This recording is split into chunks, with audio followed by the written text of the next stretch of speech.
ठीक। Osmotic pressure,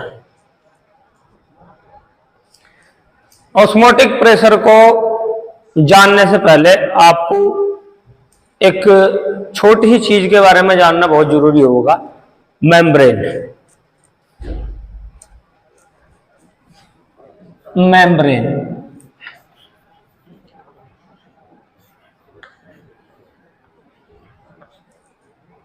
membrane अब membrane इस ऑस्मोसिस की जो प्रोसेस है इसके लिए बहुत जरूरी होती है। अब मेम्ब्रेन जो होती है ये 3 प्रकार के आप पढ़ते हैं ये आप जानते हैं, इनको नहीं जानते तो यहां देखिएगा। नंबर 1 परमेबल मेम्ब्रेन,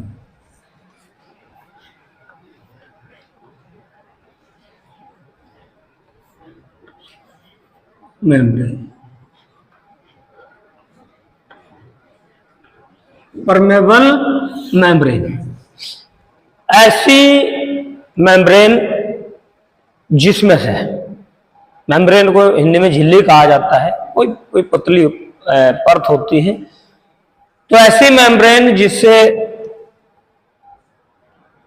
सभी सॉल्यूशन के सभी कंपोनेंट्स, सॉल्यूशन में सॉल्यूट होता है और सॉल्वेंट होता है, यानी ऐसी मेम्ब्रेन जिससे सॉल्यूशन के सभी कंपोनेंट उसके आर पार निकल जाते हो, चाहे वो सॉल्यूट हो चाहे वो सॉल्वेंट हो, तो वो होती है परमेबल मेम्ब्रेन। ठीक। दूसरा आता है नॉन परमेबल मेम्ब्रेन।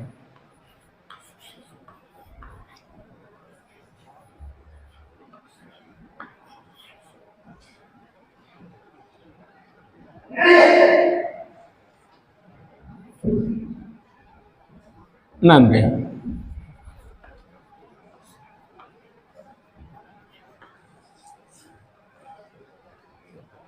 ऐसी मेम्ब्रेन जिससे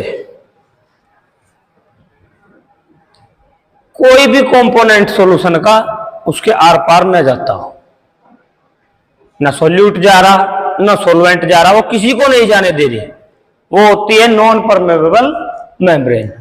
और एक नंबर 3 लास्ट बचती है सेमी। सेमी को हिंदी में आधा कहा जाता है, आधा। सेमी मतलब आधा, किसी भी चीज पे अप्लाई कर सकते हैं। सेमी मतलब वो आधा आधा गुण है इसमें, सेमी परमेबल मेम्ब्रेन।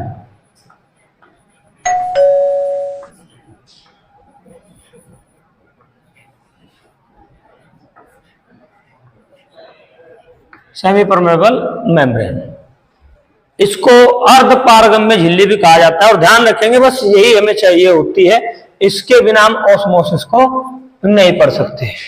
ठीक है, सेमी परमेबल मेम्ब्रेन। ठीक, सेमी परमेबल मेम्ब्रेन को अर्ध पारगम्य झिल्ली कहा जाता है। और ये अब इसके बारे में बात करता हूं भाई, जैसे लिविंग बीन्स हैं, जितने भी लिविंग बीन्स हैं, चाहे वो वनस्पति हो, ठीक, या कोई जीव जंतु हो, कोई एनिमल हो, तो वनस्पति यानी बॉटनिकल जो सिस्टम है सारा का सारा, पेड़ पौधे ट्री वगैरह,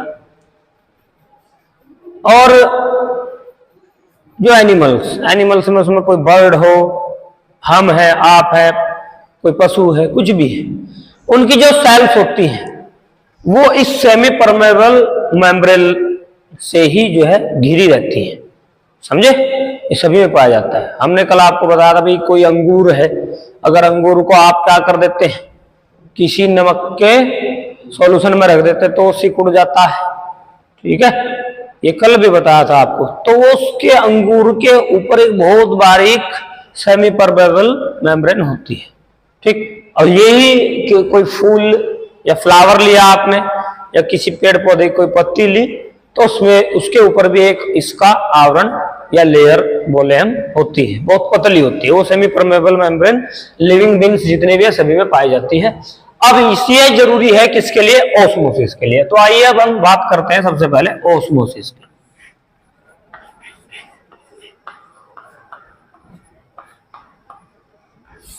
ठीक। ऑस्मोसिस, ऑस्मोसिस क्या होता है? ऑस्मोसिस पढ़ने के लिए आपको या समझने के लिए आपको सॉल्वेंट पे और सॉल्यूशन पर फोकस करना होगा। सॉल्वेंट कोई भी विलायक जिसमें हम किसी चीज को घोल रहे हैं या किसी सॉल्यूट को डिसोल्व कर रहे हैं। मान लिया हमारे पास पानी है, 1 गिलास पानी है और उसमें हमने 4 चम्मच चीनी के मिला के एक शरबत बना लिया, शुगर का सॉल्यूशन बना लिया। तो जो पानी है वो सॉल्वेंट हुआ, सॉल्यूशन जो बन गया उसमें सॉल्वेंट और सॉल्यूट दोनों मौजूद होते हैं। यदि हम क्या करें, इस सॉल्वेंट को मान लीजिए वाटर का एरिया है और ये सॉल्यूशन हुआ, इनके बीच में एक ये सेमी परमेबल मेम्ब्रेन हम लगा देते हैं, तो हम देखते हैं कि जो सॉल्वेंट के पार्टिकल्स हैं या मॉलिक्यूल हैं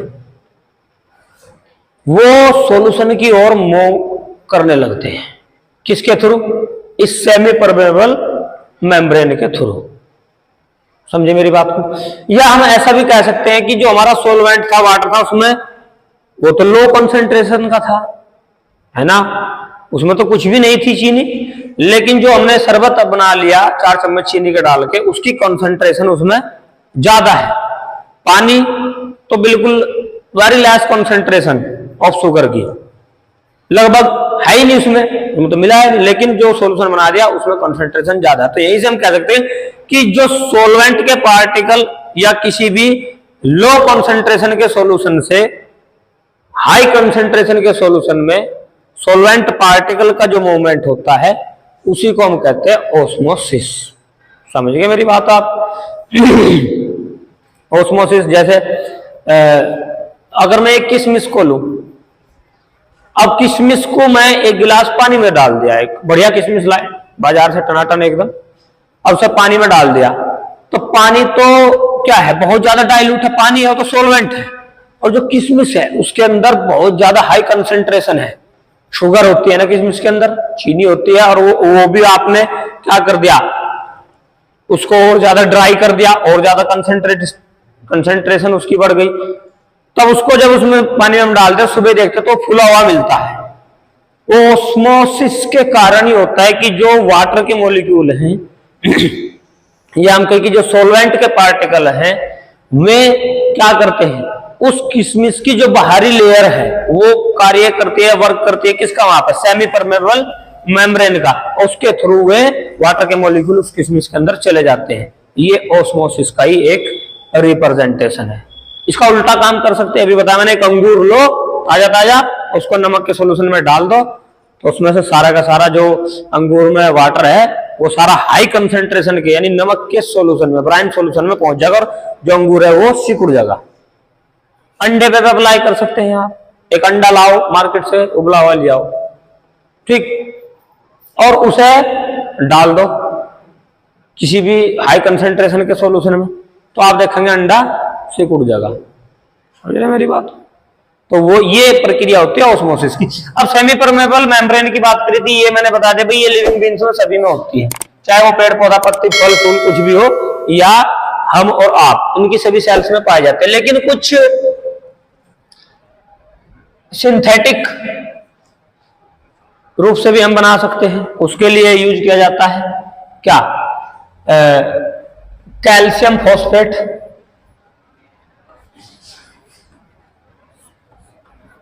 ये यूज किया जा सकता है उसके लिए,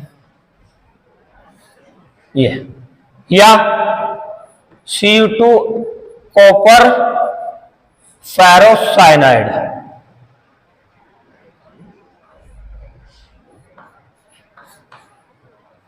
ये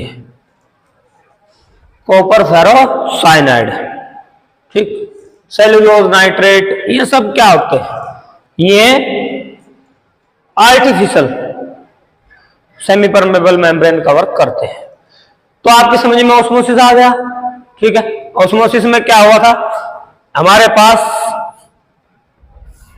एक सॉल्यूशन है, उसको हमने क्या कर दिया, इस मेम्ब्रेन से सेपरेट कर दिया, इधर सॉल्वेंट है या वाटर है, वाटर, और इधर क्या है, शरबत है, शुगर सॉल्यूशन। ठीक है भाई, अब इसमें क्या होता है, इस मेम्ब्रेन के थ्रू जो सॉल्वेंट के पार्टिकल है वो इस साइड मूव करते हैं। समझ रहे मेरी बात को?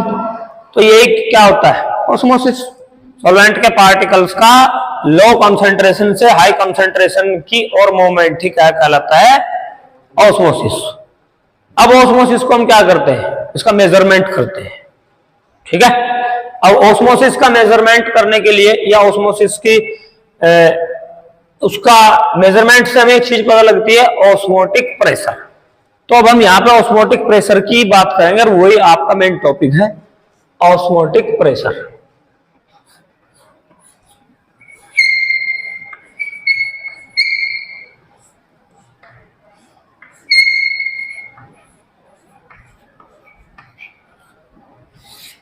Osmotic pressure. अब इसमें मैं आपको तीन डेफिनेशन देता हूं, तीन बातें बताता हूं। एक बात बताता हूं मैं आपको हाइड्रोस्टैटिक प्रेशर के बारे में।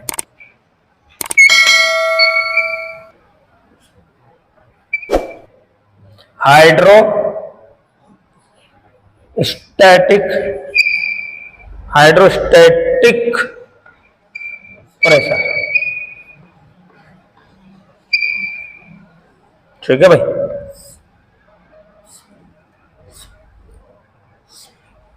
हाइड्रोस्टैटिक प्रेशर ये क्या होता है, इसके लिए भी हम एक एक्सपेरिमेंट करते हैं, आपकी बुक में भी दिया गया है वो। हम एक कोई भी बर्तन लेते हैं और उसमें हम कोई भी सॉल्वेंट, मान लो पानी, भाई हमने पानी ही भर लिया, ठीक है, और उसमें हमने लगा दिया क्या, एक पतली सी कीप में कुछ सॉल्यूशन भर लिया। ठीक है, ऐसे, ठीक, और नीचे इसमें लगा the semi permeable membrane, semi permeable membrane. ठीक है भाई, इसमें क्या भर रहा, सॉल्वेंट, ये रहा सॉल्वेंट।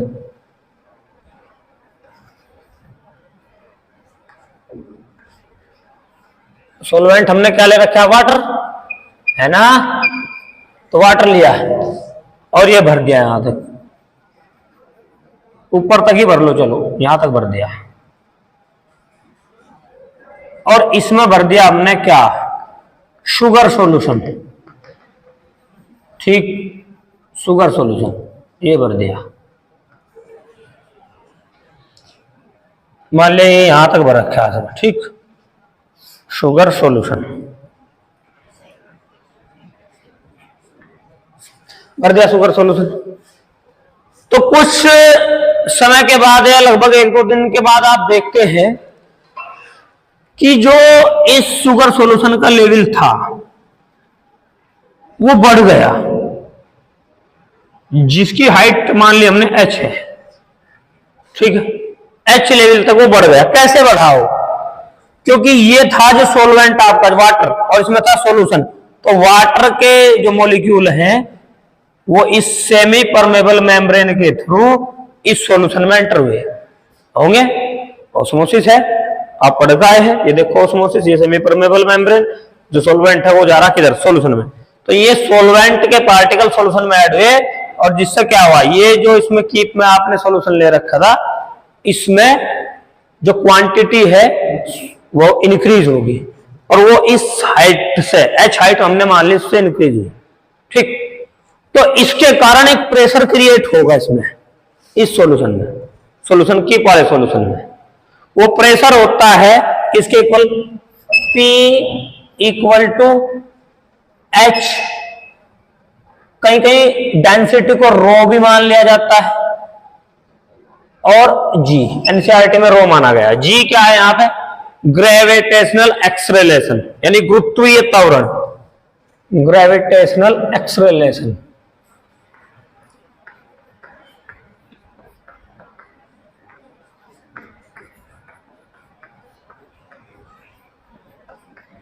ये है, ठीक है। तो ये होता है आपका क्या, हाइड्रोस्टेटिक प्रेशर, और जो इक्वल होता है किसके, ऑस्मोटिक प्रेशर के, क्योंकि जितना ऑस्मोटिक प्रेशर इधर से लगा उतना ही इसमें सॉल्यूशन में हाइड्रोस्टेटिक प्रेशर बढ़ा, तो ये इसी के इक्वल होता है। ठीक, कभी कभी इसको ऐसे भी कह दिया जाता है कि hydrostatic pressure P equal to H D G, ठीक है। P हाइड्रोस्टेटिक प्रेशर है, H वो हाइट है जो बढ़ी ऑस्मोसिस के कारण, और हमारा जी गुरुत्वीय त्वरण या ग्रेविटेशनल एक्सेलरेशन यहां पर होता है। ठीक, सीधी सिंपल बात। लेकिन इसमें एक समस्या है, इसमें थोड़ा बहुत एरर आ जाता है, क्योंकि सॉल्यूशन, ये जो सॉल्यूशन है इसमें सॉल्वेंट के पार्टिकल जाते रहते बहुत ज्यादा डाइल्यूट हो जाता है, और जिसके कारण जो ऑस्मोटिक प्रेशर का जो वैल्यू हमें मिलनी चाहिए वो थोड़ी गड़बड़ा जाती है। तो एक तो बात ये हुई, इसके आधार पर भी आप क्या कह सकते हैं, डेफिनेशन बना सकते हैं ऑस्मोटिक प्रेशर की, कि किसी भी सॉल्यूशन को किसी सॉल्वेंट से सेमी परमेबल मेम्ब्रेन के थ्रू सेपरेट करने के बाद जो हाइड्रोस्टेटिक प्रेशर क्रिएट होता है वह ऑस्मोटिक प्रेशर के इक्वल होता है। यानी एक बार और सुनिएगा, किसी भी सॉल्यूशन को, इसमें सॉल्यूशन ले रखा आपने, किसी सॉल्वेंट से सेमी परमेबल मेम्ब्रेन के थ्रू सेपरेट करने के बाद जो प्रेशर क्रिएट होता है, ये हाइड्रोस्टेटिक प्रेशर क्रिएट होता है, वो इक्वल होता है किसके, ऑस्मोटिक प्रेशर के। एक डेफिनेशन ही है। दूसरी डेफिनेशन में देता हूं, पहली फर्स्ट बात हुई है, सेकंड हो जाएगी क्या, एक्सटर्नल प्रेशर के थ्रू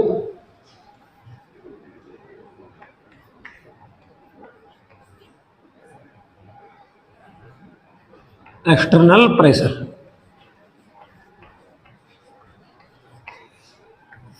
इसमें क्या किया जाता है, इसमें हम एक ऐसा बर्तन लेते हैं जिसमें दो पिस्टन लगे होते हैं, दो एरिया होते हैं उसमें से,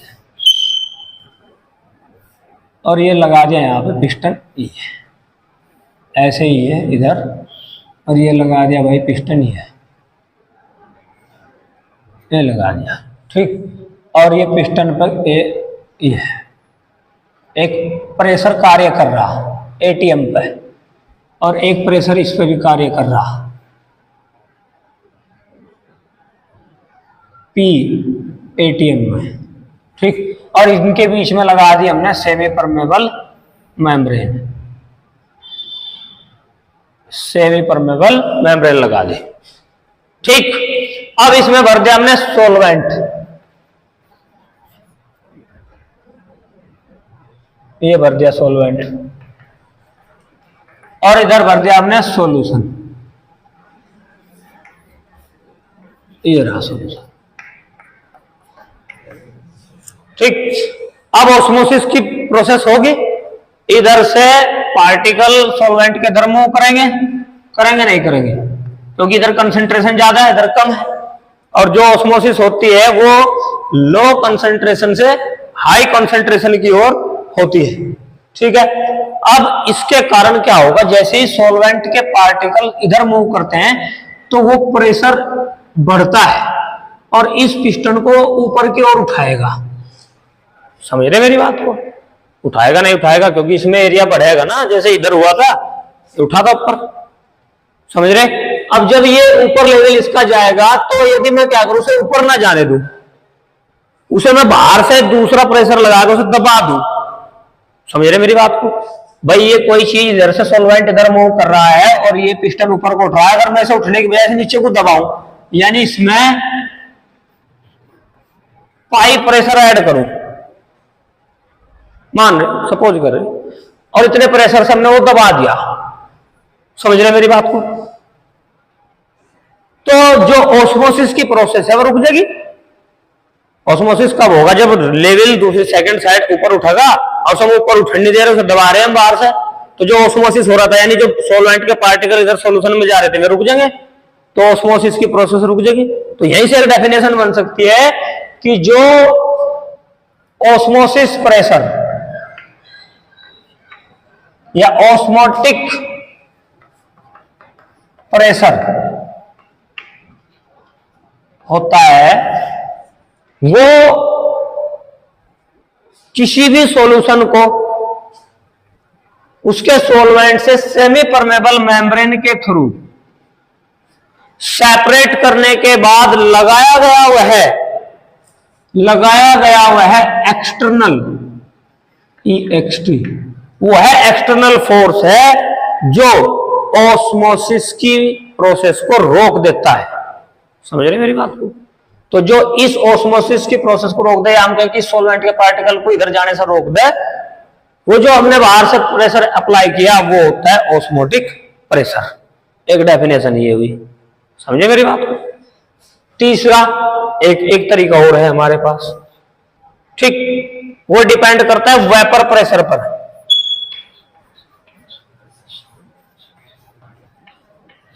देखो ये वेपर प्रेशर आपका पीछे नहीं छोड़ रहा, शुरुआत से, सॉल्यूशन के शुरुआत से लगा हुआ है वेपर प्रेशर। ये सॉल्यूशन जब चैप्टर शुरू हुआ था जब से लगा है आपके साथ, ठीक है। अब वेपर प्रेशर में क्या कहा है? ये माना गया है कि ये जो सॉल्वेंट के पार्टिकल है ये लगभग गैस की तरह ही बिहेव करते हैं सॉल्यूशन में, समझ रहे? तो इस वाली कॉन्सेप्ट में, ये हमारा मॉडर्न कॉन्सेप्ट है, आधुनिक विचारधारा जो अब लेटेस्ट उसमें अप्लाई की जाती है, ठीक है। इसके अकॉर्डिंग क्या होता है, भाई गेट बंद कर आओ आप। इसके अकॉर्डिंग क्या होता है कि जो सॉल्वेंट का वेपर प्रेशर है, जल्दी बैठिए, जो सॉल्वेंट का वेपर प्रेशर है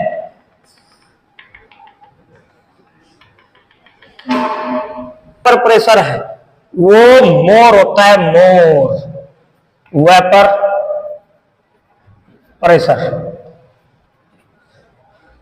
और किससे ज्यादा होता है?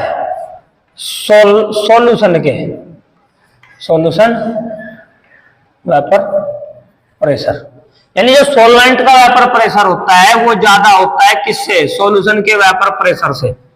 और ऐसे सॉल्यूशन पे जब हम बाहर से एक्सटर्नल फोर्स अप्लाई करें जिससे कि ऑस्मोटिक प्रेशर या ऑस्मोसिस की प्रक्रिया या प्रोसेस रुक जाए या दोनों के वेपर प्रेशर इक्वल हो जाए, समझ रहे?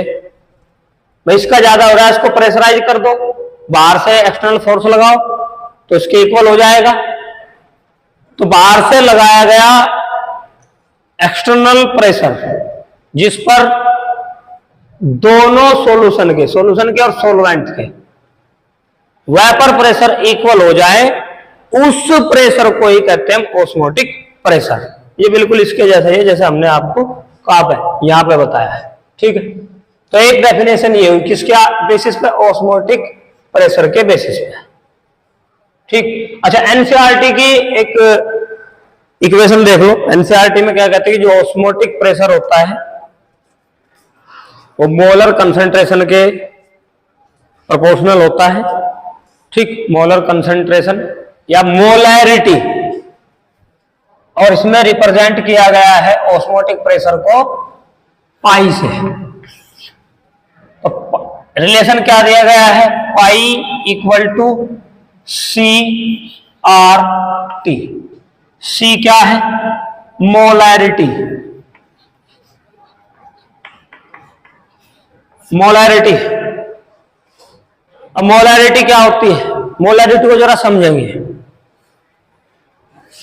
कि 1 लीटर सॉल्यूशन में या 1 लीटर किसी सॉल्वेंट में किसी भी सॉल्यूट के कितने मोल घुले हुए हैं वो उसकी मोलैरिटी होती है।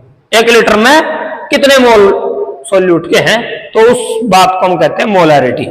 यानी ये C इक्वल हो जाएगा N2/V। N2 क्या है? सॉल्यूट के मोल, और V क्या है, वॉल्यूम लीटर में।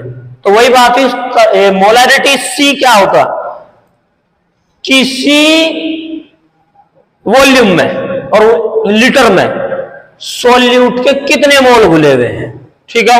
या 1 लीटर सॉल्यूशन में सॉल्यूट के कितने मोल घुले हुए हैं, वो होती है उसकी मोलैरिटी। ये रही सीधी सिंपल सी बात है। यानी N/V, V क्या है, लीटर में है, इन लीटर, लीटर में है, ये मोल हो गए।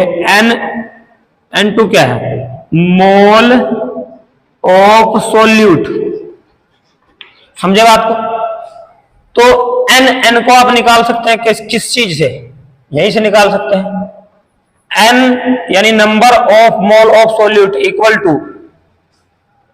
मास upon molar mass, mass of solute upon molar mass of solute. तो इक्वेशन में रखते हैं इसको, यानी ये हो जाएगा pi equal two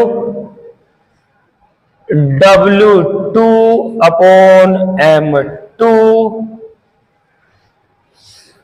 into RT, ठीक है भाई।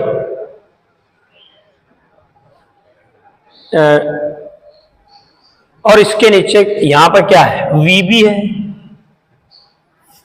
बाई V, और यहां पे है RT, ठीक।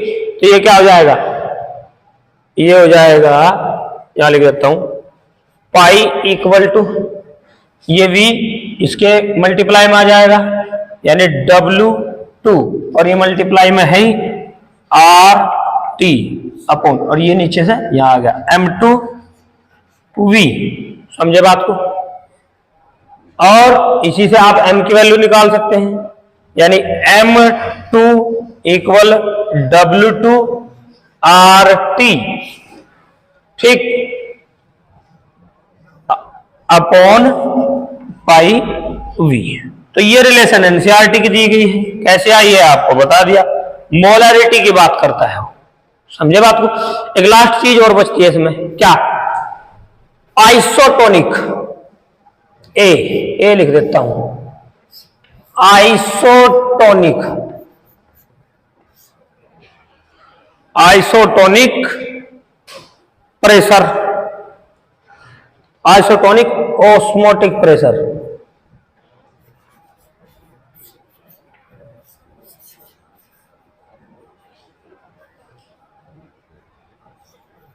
ये आइसोटोनिक ऑस्मोसिस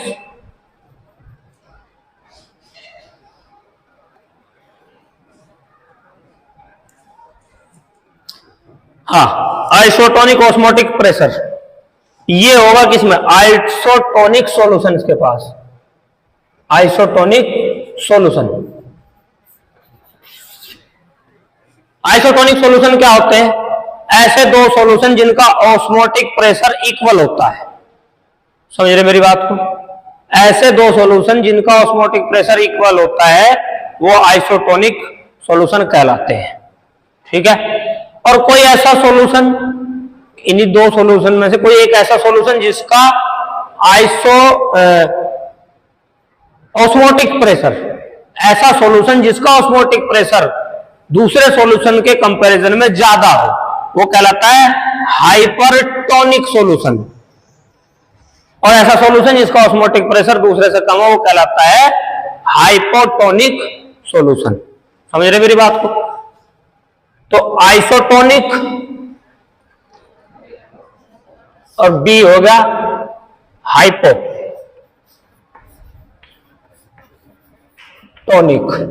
हाइपोटोनिक सॉल्यूशन का जो ऑस्मोटिक प्रेशर वो हाइपोटोनिक ऑस्मोटिक प्रेशर, और जिसका कम रहेगा ऑस्मोटिक प्रेशर वो होगा हाइपोटोनिक